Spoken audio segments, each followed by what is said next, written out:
Jail में जेका ॾिनी वेंदी आहे त उन हवाले सां आहे त सुबुह ऐं सांझी पीअंदे कांजी मुंशी मूर न विकिया मांझी मिस्री माखी खांब मिठा मूं अहिड़ा के इंसान ॾिठा मूं कौल अज़म ते क़ाइमु रहंदे घोट क़बूले हलिया घाणो जहिड़ो माण्हू तहिड़ो नाणो हर को पंहिंजे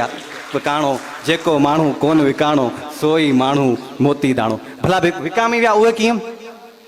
जेके विकामी विया उन्हनि लाइ त तूं बेज़मीर आहीं तॾहिं अमीर आहीं पैसे जो पुटु सॾाए किनो ख़मीर आहीं। तूं बेज़मीर आहीं तॾहिं अमीर आहीं पैसे जो पुटु सॾाए किनो ख़मीर आहीं। आऊं बि ओड़ो माण्हू ऐं तूं बि ओड़ो माण्हू हर मोड़ ते ॾिसी वठि न आहियां अञा विकाणो मूंखे बि घुर्जूं आहिनि पर अज़म आ अबाणो अड़े पीउ माउ खे पुठी ॾेई तूं थियो वज़ीर आहीं तूं बेज़मीर आहीं तॾहिं अमीर आहीं पैसे जो पुटु सॾाए किनो ख़मीर आहीं। चीरे जे लूण लाई त बि लुड़को कोन लड़ंदा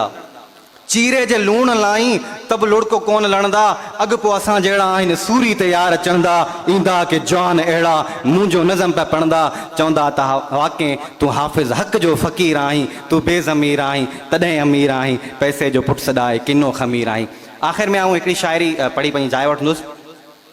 जीअं त असीं सभु असांजो मक़सदु इहा आहे तबक़ाती जदोजहद आहियूं ऐं हिते असां वटि ईअं ई आहे त जेको सरमायो आहे उहो किन चंद हथनि में आहे ऐं के चंद माण्हू जेके आहिनि उहे वीचारा तकलीफ़नि ऐं सूरनि में आहिनि त उन लाइ हिकु चार जेको आहे हीअ शाइरी आहे त किनी वटि गोॾ कान्हे का किनी वटि रोज़ नई गाॾी किनी वटि गोॾ कान्हे का किनी वटि रोज़ नई गाॾी ॿिन्ही जो साॻियो आहे ॾाॾो ॿिन्ही जी साॻी आहे ॾाॾी।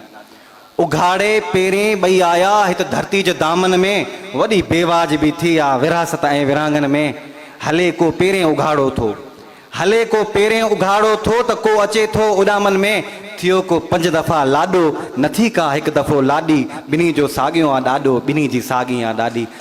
जमूरत जूं बि कई जिन्सूं हिते जोड़ीनि पिया जाबिर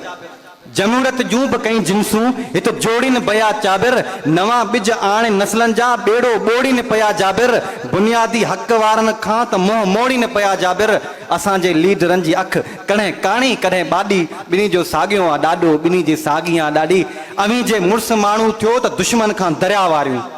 अवी जे मुड़ुस माण्हू थियो त दुश्मन खां दरिया वारियूं ईअं मज़ूर थी वेठा त कीअं था पोइ बचा पारियूं। अवी हाफ़िज़ जे हिकु थी पओ त कान्हे का बि शइ आॾी ॿिन्ही जो साॻियो आहे ॾाॾो ॿिन्ही जी साॻी आहे ॾाॾी।